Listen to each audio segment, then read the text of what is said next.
রাধে রাধে। জয় জগନ୍ନାଥ।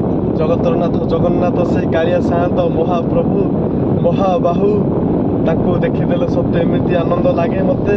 ମୁଁ ତ ଭାବୁଛି ମୁଁ ସବୁକିଛି ପାଇଯାଇଛି ତାଙ୍କୁ ପାଇକି।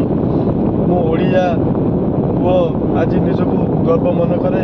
ଆଜି ହେଉଛି ଏକ ପବିତ୍ର ଦିନ 1/1/2025 ନବବର୍ଷ ଆମର ଆଜି ଆରମ୍ଭ ହେଲା। ଶୁଭ ସକାଳ ବୁଧବାର। ତ ଆଜି ଯେମିତି ମୋତେ ଲାଗୁଛି ଅଲଗା ଦୁନିଆରେ ମୁଁ ବଞ୍ଚୁଛି।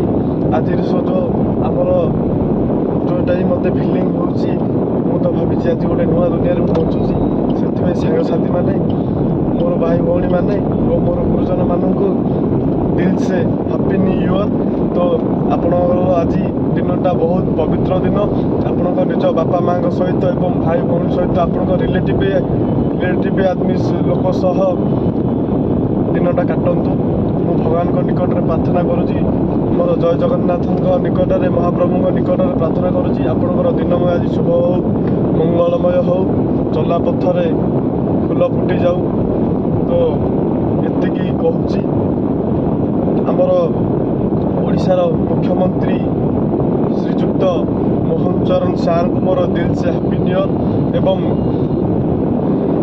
ଆମର ଇଣ୍ଡିଆର ପ୍ରଧାନମନ୍ତ୍ରୀ ଶ୍ରୀଯୁକ୍ତ ନରେନ୍ଦ୍ର ଦାମୋଦର ମୋଦି ସାର୍ଙ୍କୁ ମୋର ଦିଲ୍ସେ ହାପି ନ୍ୟୁ ଇୟର୍ ଏବଂ ଆମ ଇଣ୍ଡିଆର ରାଷ୍ଟ୍ରପତି ଦ୍ରୌପଦୀ ମୁର୍ମୁଙ୍କ ମନକୁ ମୋର ଦିଲ୍ସେ ହାପି ନ୍ୟୁ ଇୟର୍। ତ ତାଙ୍କ ମନଙ୍କ ସାର୍ମାନଙ୍କର ବି ରାସ୍ତା ଚଲାପଥରେ ଫୁଲ ବିଛାଯାଉ। ଜଗନ୍ନାଥଙ୍କ ନିକଟରେ ଏତିକି ମୋର ପ୍ରାର୍ଥନା କରୁଛି। କାଲି ବି କହିଥିଲି ସେ କଥା, ଆଜି ବି କହୁଛି। ମୁଁ ହେଉଛି ଏକ ଓଡ଼ିଆ ପୁଅ, ଭାରି ଗର୍ବ କରେ। ତ ମୋ ବାପା ମାଆ ଏକ ବାର୍ତ୍ତା ମୋତେ ଶିଖାଇଛନ୍ତି, ସେଟାକି ମୁଁ ଏବେ ଶୁଣାଉଛି। ଆପଣଙ୍କୁ ଟିକେ ଶୁଣନ୍ତୁ, ଆପଣ ବୁଝିପାରିବେ ମିନିଂଟା କ'ଣ। ଏ ଜୀବନ ପଛେ ନର୍କେ ପଡ଼ିଥାଉ, ଜଗତ ଉଦ୍ଧାର ହେଉ।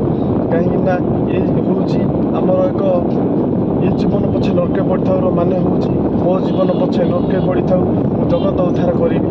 ମୋର ହେଉଛି ଫର୍ସ। ମୁଁ ଏକ ଓଡ଼ିଆ ପୁଅ, ଭାରି ଗର୍ବ କରେ, ବହୁତ ନିଜକୁ ଧନ୍ୟ ମନେ କରେ। ଓଡ଼ିଆ ପୁଅ ଭାରି ସ୍ୱାଭିମାନୀ। ସତରେ ଓଡ଼ିଆ ପୁଅ ଭାରି ସ୍ୱାଭିମାନୀ। ସିଏ ହେଉଛନ୍ତି ଧନରେ ନୁହେଁ, ମନରେ ଜ୍ଞାନୀ। ତ ବହୁତ ଦିଲ୍ସେ କ'ଣ କହିବି ଆପଣଙ୍କୁ। ଆଜି ଦିନଟା ଏମିତି ଲାଗୁଛି ମୋତେ ତ ମୋର ଖାଲି ହସୁଛି। ମୁଁ ଆଜି ଦିନ ସାରା ଖୁସିରେ ରହୁଛି। ସତେ କି ମହାପ୍ରଭୁଙ୍କ ଇଚ୍ଛା ଆଜି ମୋର ପୂରଣ ହେଇଯାଇଛି। ସତେ କାଳିଆ ସାଆନ୍ତ ମୋତେ ଆଜି ହସ ଖୁସିରେ ମୋତେ ଦିନଟା କଟୁ। ମୋର ଯେମିତି ଆଜି ମୁଁ ହସ ଖୁସିରେ ରହୁଛି, ଆପଣମାନେ ବି ମୋର ଅନୁରୋଧ ଏତିକି ଖୁସିରେ ରୁହନ୍ତୁ। କିନ୍ତୁ କେବେ ବି